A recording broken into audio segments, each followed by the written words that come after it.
Good morning to all. So, in our first class, we are going to see about the commonly used instrument in experimental pharmacology. So, as you know that in experimental pharmacology, we are going to do the different experiment.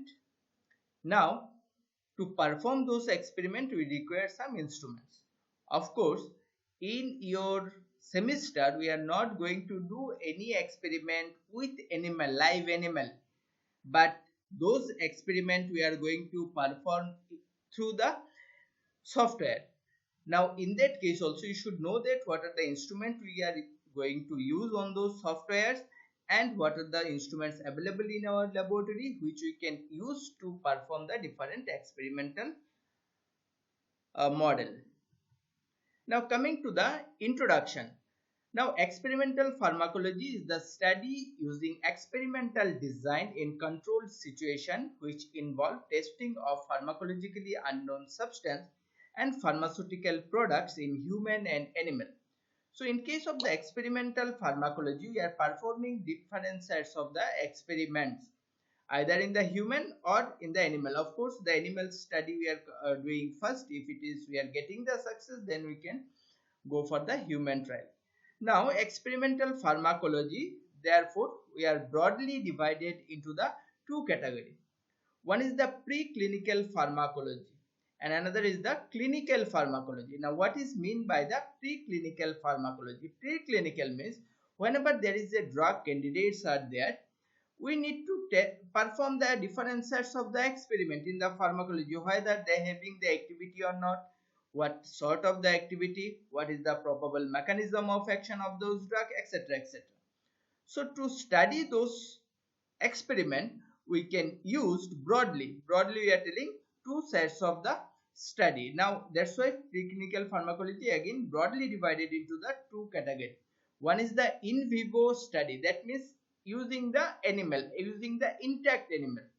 So we are giving the drug to the animal and we are checking the activity. Second thing is the in vitro, that means the we are doing the experiment into the test tube, isolated area, or you can say that in the petri. That means we can perform the experiments with a tissue, with a cell which is isolated from the animal, or you can say that through the microorganism.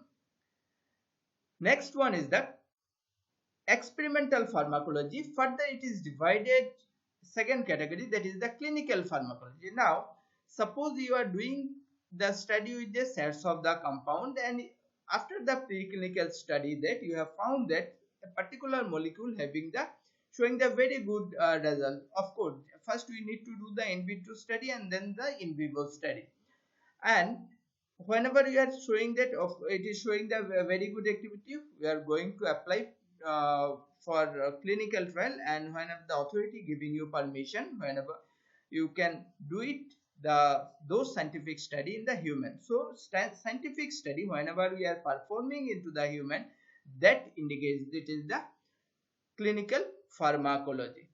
Now in you can say that experimental pharmacology, whenever we are talking about the different commonly used instrument, mainly we are concentrating on the preclinical pharmacology, and the instrument uh, uh, we are having in our laboratory, which instrument we are generally used to perform the different sort of the experiment.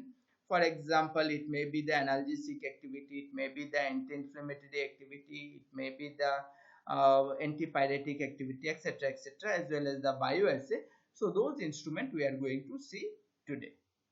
Now generally in normally the small animals we are using into the experimental pharmacology. For your you can say that majority of the experiments it is involve the small animals, like it may be the rabbit, it may be the rat, it may be the guinea pig, and it may be the mice. So this sort of the animals we are going to see which we are using in our experimental pharmacology, either in vitro model or the in vivo model. And next video what we are going to see that, or next part we are going to see that what are the different commonly used instruments are available in our laboratory and how we can perform those experiments. So first we'll see about the instruments, then we'll discuss about the in the resultant discussion about the how we are doing the experiment.